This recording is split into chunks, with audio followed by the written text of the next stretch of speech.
All right, well, welcome along to our trip to get some coffee. We're kind of filming this off the cuff, but I wanted to tell a little bit of a story about how I got into selling. You know, how do you become a salesperson, or how did you find out that this is a calling that you have? I mean, let's be honest, growing up, your dad doesn't ask you, Johnny, what do you want to be when you grow up? Daddy, I want to be a salesman. You know, nobody says that. You know, it's always astronaut and fireman and, you know, be the first person to land on Mars, whatever. So how do you become a salesman, quote unquote, and what actually happens? So for me, I found out that I could sell, quote unquote, when I was a teenager. My brother used to make pens in our basement. He would take like a block of wood and a lathe and he would grind them down, and they were beautiful. I still have a couple of his pens, but he never wanted to sell anything. He didn't want to get out there. He just liked sitting in the basement and making his pens. So I started selling his pens for him, and the only reason I did it was because I could make some decent money, and I didn't have to work very hard to sell them either. A, they were very nice and people wanted them, but B, I got to set up a table at the back of one of my dad's seminars for his practice management company. And so he'd have a room of, 40 or 50 doctors in the room, and he'd hold up a pen and say, my son makes these pens and they're awesome, and my son Neil back there is going to sell them to you. So I would have had to hold people off at gunpoint to not actually sell anything. But it was cool because I remember not long after that, I went to GameStop and I fully paid for and reserved the PlayStation 2 when I was like 13 years old. And I was like, sweet, I had $300 that I could put down for this new PlayStation, and it was all my money. It was all money that I had earned. So then I realized that I could like sell stuff and make money, and I thought, wow, this is really cool.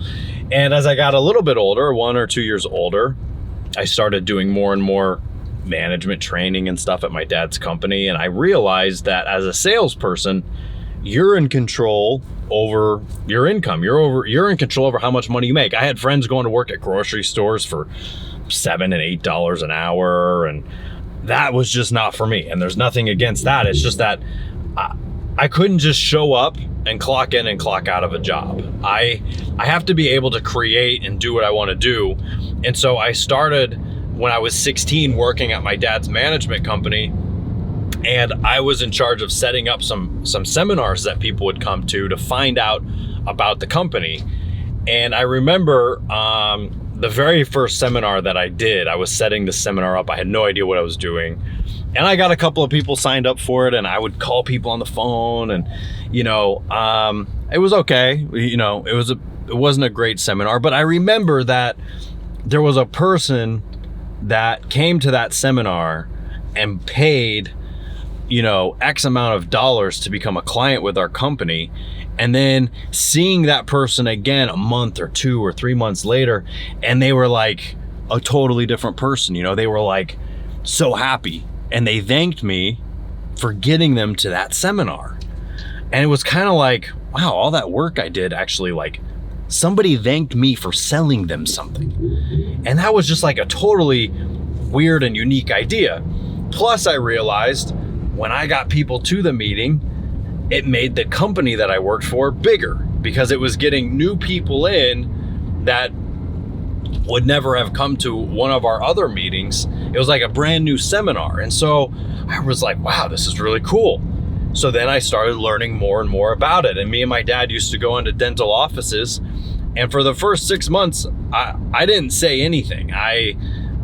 He would be talking to these dentists and he'd be selling them services, and I just sat there and listened. And then we'd get back in the car and I'd go, okay, why did you do this? Why did you do that? What made you say this? Why didn't you just get the clothes right there? And I started learning more about salesmanship, and how salesmanship was an actual way of sitting down with somebody and making them right for giving you money. That means that when the person gives you money, they're actually happy.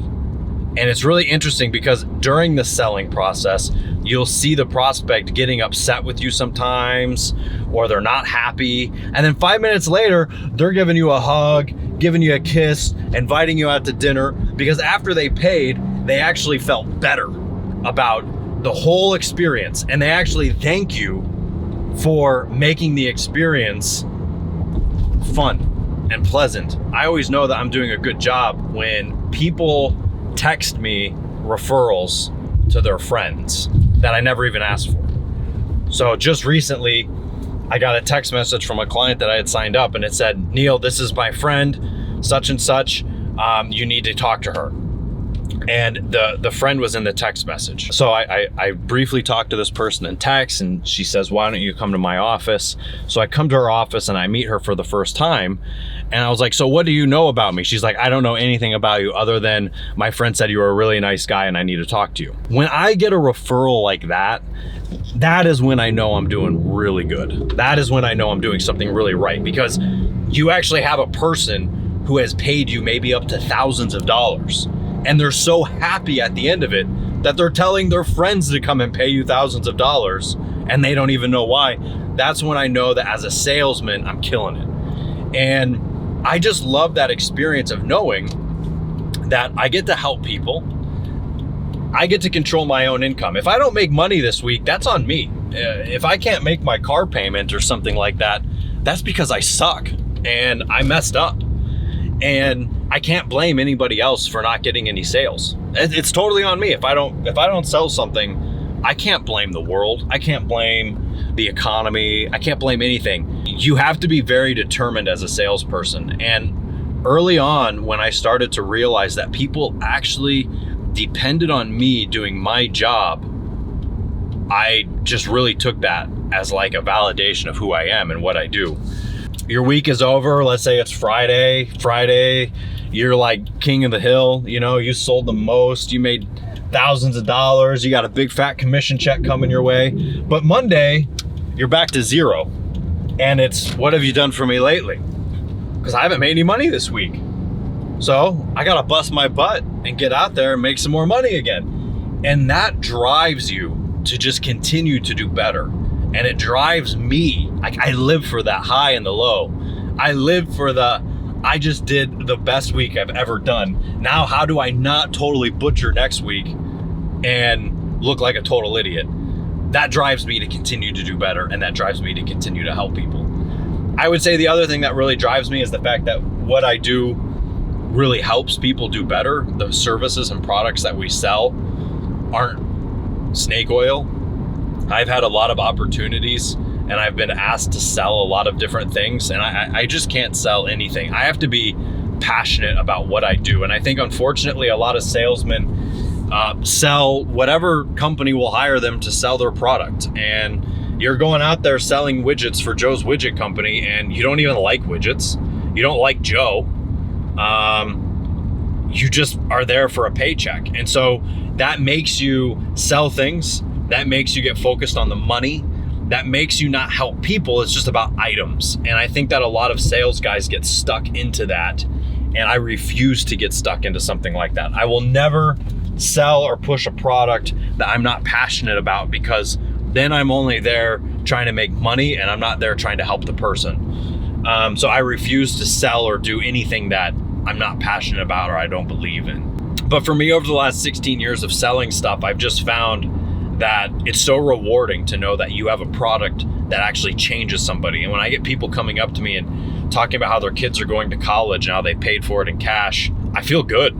I feel good that I'm able to help them, because when I first met them, they didn't think that their kids were going to go to college. They didn't know how they were going to fund their retirement. They didn't know what they were going to do. And I've provided solutions to them. And that's what it's all about, is actually going out there and helping people. And I think the first step to salesmanship is finding a product that you believe in and you can get behind. If you're a struggling sales guy out there, you have to ask yourself if it's something that you truly believe in and want to help people with. And if it's not, I really do suggest find something that works for you. And if you need help finding something that works for you, hey, let me know. I can hook you up with all sorts of great companies that are looking for great sales reps that care about people and not just making money. So for me, selling is a game. It's something that I love doing. I love figuring out when I don't get a sale, how I messed up. I can sometimes walk away from an interview and go, man, I blew that one. And I can walk away and say, man, that person really needed to buy that. I can help them. Why didn't they buy it? What can I change so that the next person I talk to that's like that buys what I have so that they do better?